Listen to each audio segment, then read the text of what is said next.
mysterious? I say we leave it mysterious. You'll never know. It's too good. If you knew the truth, your life would change. I don't want to do that to you. All you need to know is I love it personally. I saw it, I was like, yes. And if there's ever a place to do that, it's at the Cup. So what's going on? Yeah, The Night Begins to Shine, the big 4-part episode, starting August 1st.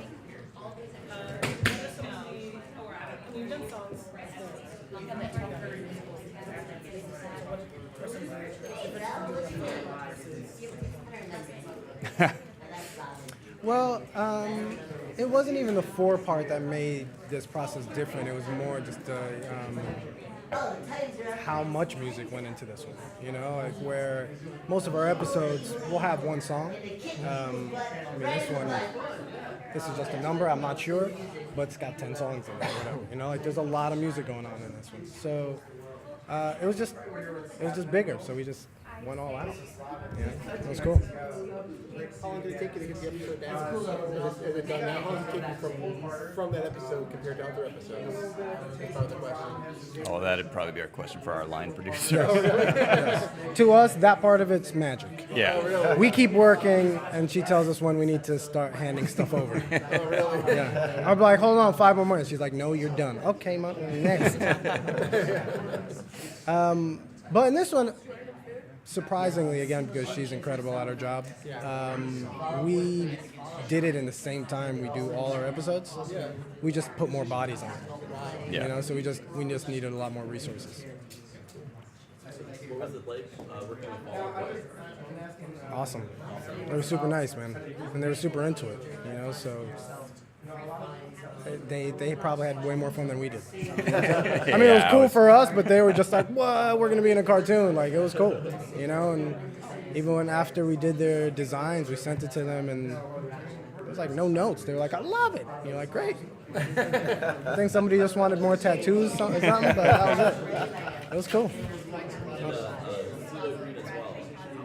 He was awesome too.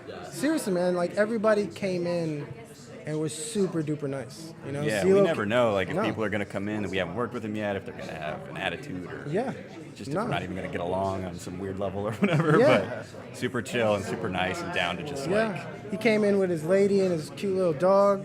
Yeah, and the dog made it in the episode. The dog made it in the episode. He was adorable. You know, so we were like, it was cool, man. Again, CeeLo was just like, whatever you guys want.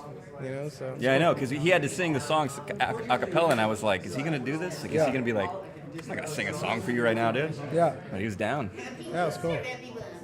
You guys are pulling together a lot, the cast does. Is there any difficulties scheduling now? Carrie's working at schedule. Any clashes with that at all?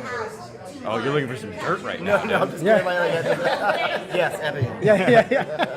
No, it's been good. It's been Kari's been out a lot on the Walking Dead tour, but most of the cast still gets together. And the magic stays alive.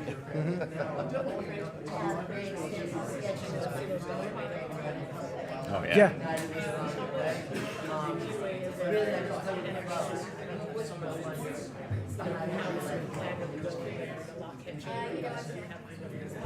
Yeah, a lot changes in storyboards. Yeah. You know, when we go in there, like,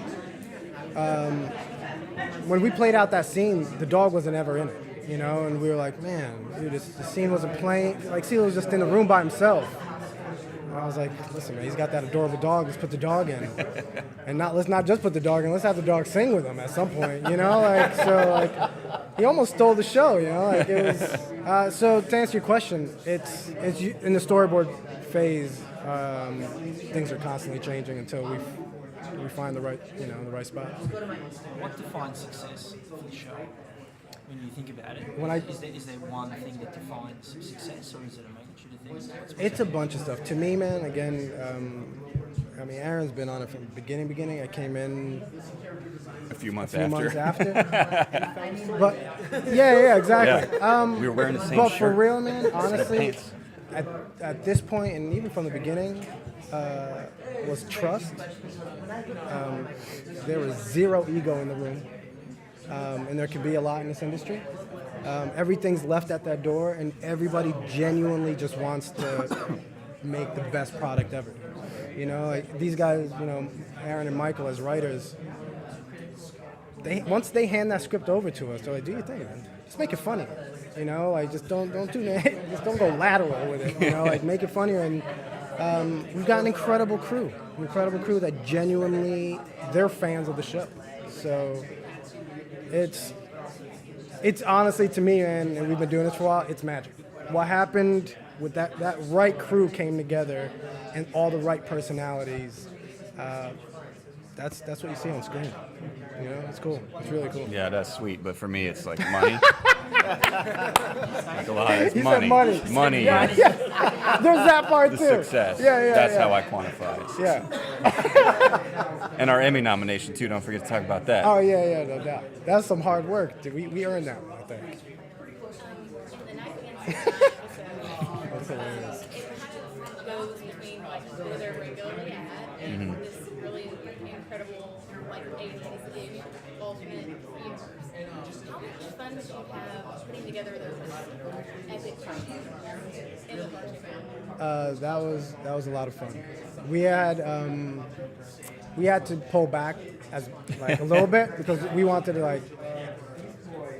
go all out. And it looks like we did, but we had ideas that were even crazier, and we were like, all right, let's just tone this back where we actually have to ship this thing. But again, being like kids of the 80s, man, like, I was like, oh, he needs to fight Centipede pretty much, you know? Like, that's why he's that color, and it was fun, man. I mean, we tried to just push it as much as the schedule allowed is what we did.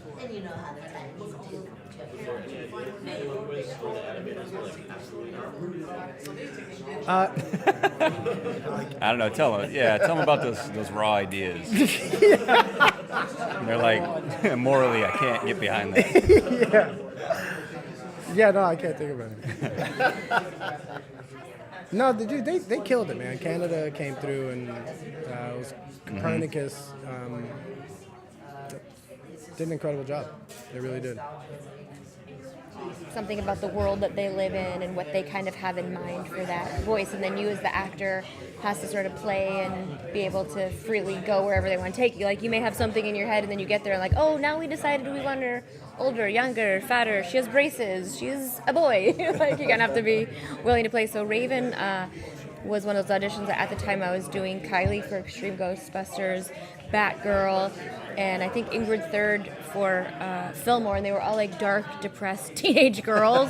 So I'm like, I don't know how to make this different. And actually, my initial audition, I kind of just did the Batgirl type thing with the different acting beats, and then I left. And I said to Andrea Romano, I have this one other idea, can I try?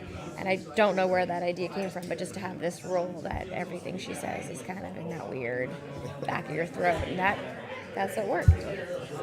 One of your favorite characters, one of your characters that I especially love, and a lot of fans do, I think, is Billy Batson. Because he's a 180 from, like as you said, all those depressed teenage girls. True. He's this hyper-excited young boy. It's true. Was that fun to have that break and Yeah. do it? Yeah, it's always fun. I have fun every day. I'm very lucky. You're my daughter's favorite character on the show. Oh. She says it's just like, want me to tell you that she's 7. Aw, cute. Yes. Aw. Yeah, she was like, oh, she had a Raven for me. I'm like, okay, but I don't think she's the same character you think. Right now. So, A little less dark. a little less dark. As you know, 2 times go is a more concentrated version of the characters. Was there much of a change, do you think, from Well, I think the really nice thing is that they kept us all together, and that doesn't always happen, and we really are a family, and we love to interact and act off each other, and I think that's why it works. Like, if they try to do this with other voices, people are like, what are you doing? So I think it opens it up to being able to one day go and do a season 6, which would be great if they kept us all together still. Or I've said this on my Twitter, like I would do Titans on Ice if they would teach us how to skate.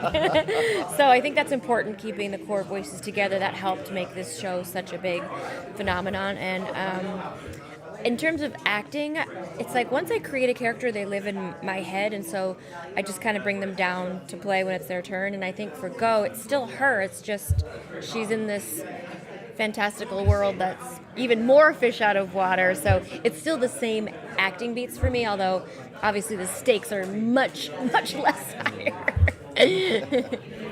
Lower.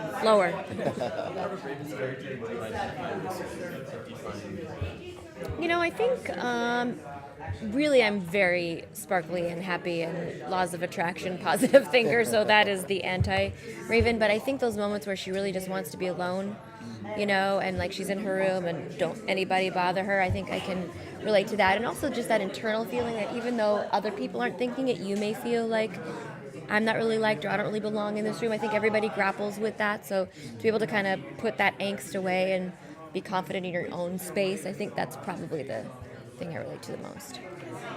Can you tell us a little bit about the upcoming The Night Begins to Shine? Did you guys watch? Oh, you didn't get to watch the panel? It's so funny. I met Pete once on a plane, and he had just tweeted that he was a big fan of the show.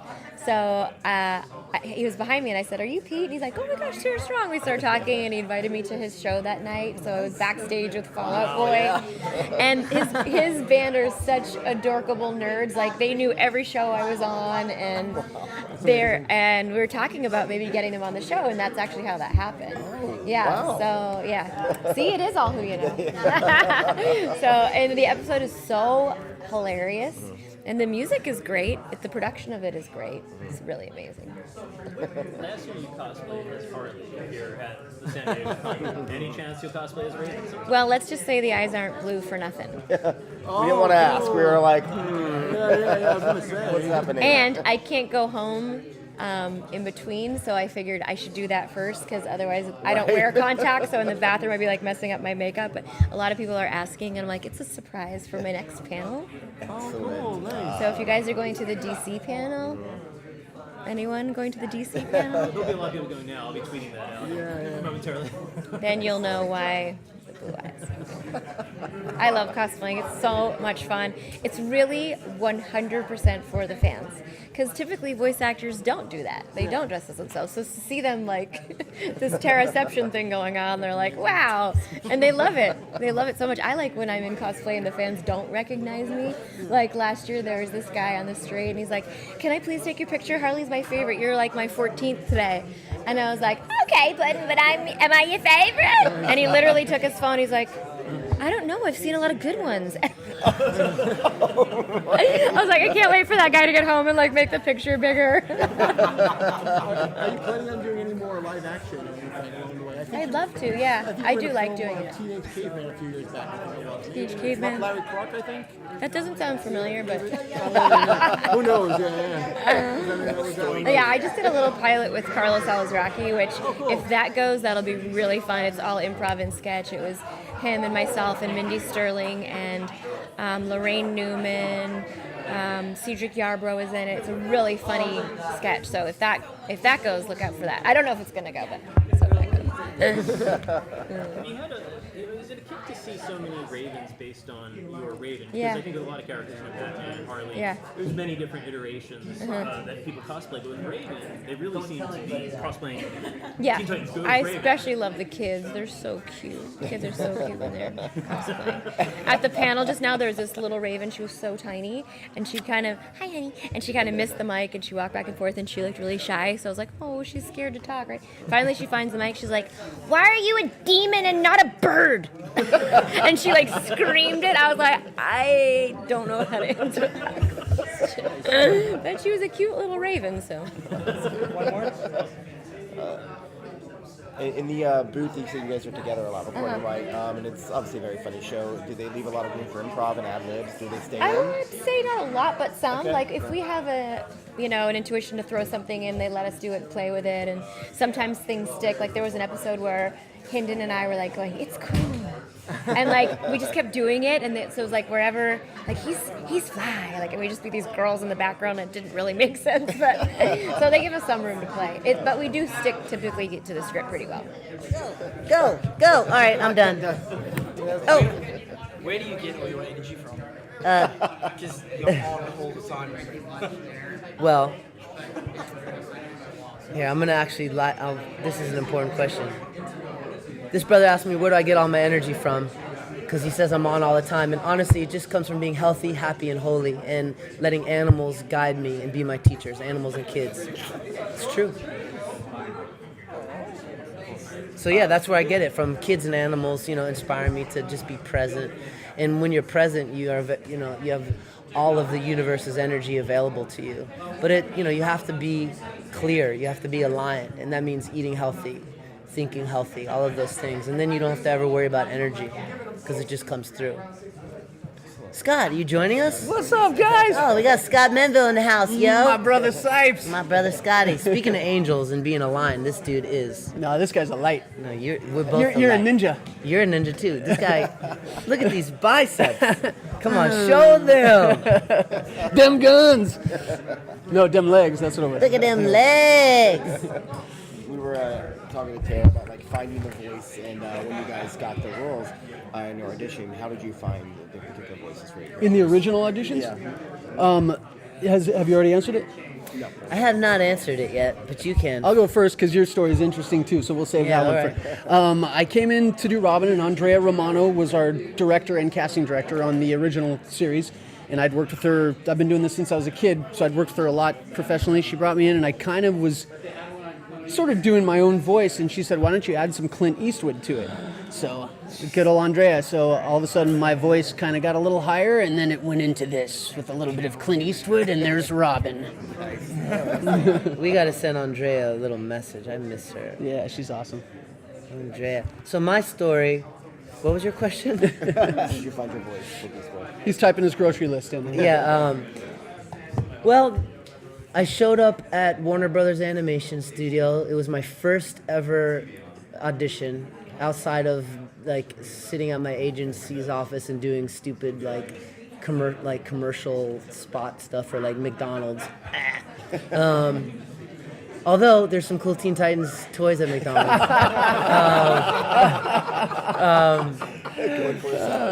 Hey, or use the bathroom, either one. That's the only thing they're good for. But nonetheless, I saw a piece of paper with Beast Boy's picture and a character description, and out came this voice. I never did it before ever in my whole life. So Beast Boy lived inside of me, and he's taken over my life.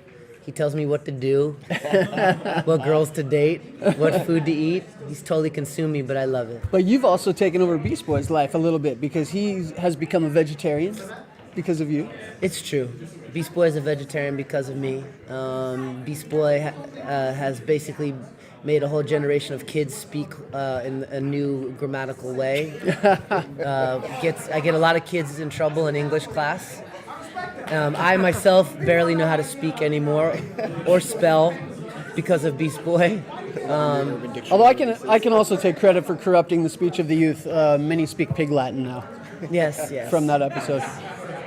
But really, all you really got to do for Beast Boy language is kind of add S's and make no sense with anything, and that's Beast Boy language. You know what's cool though? I think I'm correct in this. Season 1, there was one of your lines, and you were telling everybody to look, and it said looks. Oh yeah, it was that's a typo. when It said looks, and he read it correctly, looks, and it was so funny that's how the whole S thing started. I think. I'm pretty sure that's how it started. It started as a mistake, like most things are random mistakes, and magic comes from those moments. So there was an S at looks, and I was like, I love that. Looks, mama.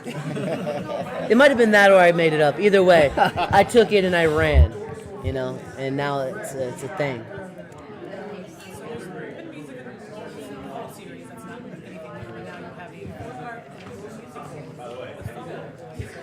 And CeeLo.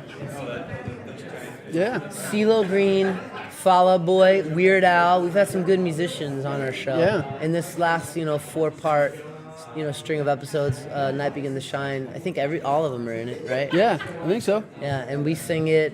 I love that our show has so much music involved, and sometimes I get to write some. And he's an amazing musician too. And This guy writes songs that I've gotten to sing some songs on our show, but he's actually written a couple songs that have wound up in to episodes. play and produce a couple of the songs, and I love that.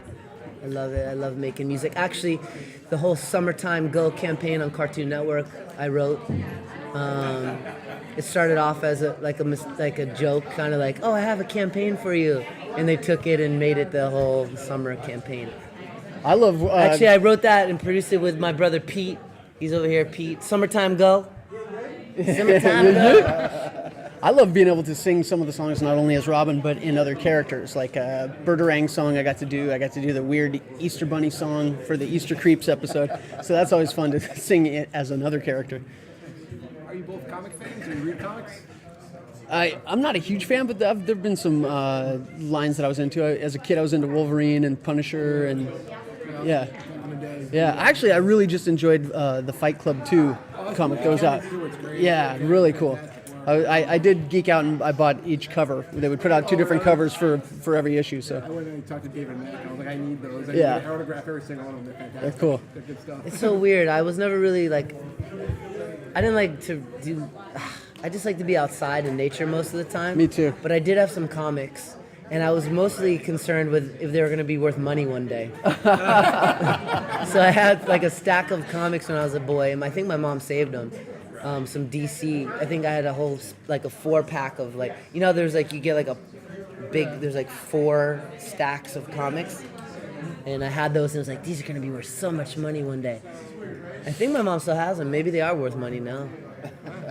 Here's the place to sell them. Yeah. No, I'm not selling them. I'm keeping them. Actually, if you want to buy them, I'm going to post them on my Greg Sipes social media accounts next week. Check it out. Yeah.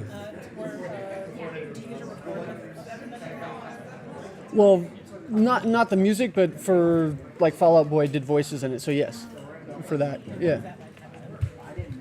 Oh, they're cool. Pete Wentz is awesome. The rest of the band's awesome. We've become friends with Pete and making more music with him and surfing with him. And so it was a nice connection. Is there anyone that you would like to work with, like dream about working with, like a cameo appearance that you'd like to see musically? Musically, yeah. Yeah, I would love, personally, I would love if like Eminem came on the show.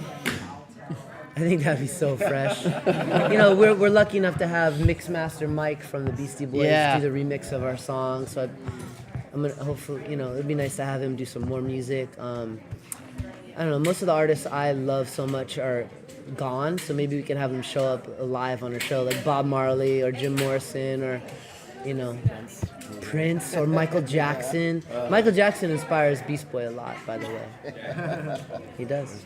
Playing a character like Robin, do you get drawn to other personas of Robin across the universe, or are you just fixated basically on what you do and that's it? Well, what do you mean drawn to it? Like, as in, do you have an interest in other personas of Robin in other? Sure, other I've gotten to voice Nightwing in various projects. I've gotten to voice the Dick Grayson Robin, the Jason Todd Robin, the Damian Wayne Robin, and so yeah, it's always fun to do. They're all a little different, you know.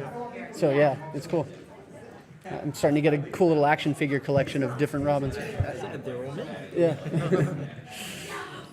You mentioned hanging out with Pete and music. Is it music in general, or is it for the show? Well, I can't really say, but it's music in general and maybe music for something that has to do with the show. Nice. Hopefully. That was something that I maybe added some vocals to too, maybe or maybe not. I don't know. He might have been in the studio. I might have been there. Yeah. Yes.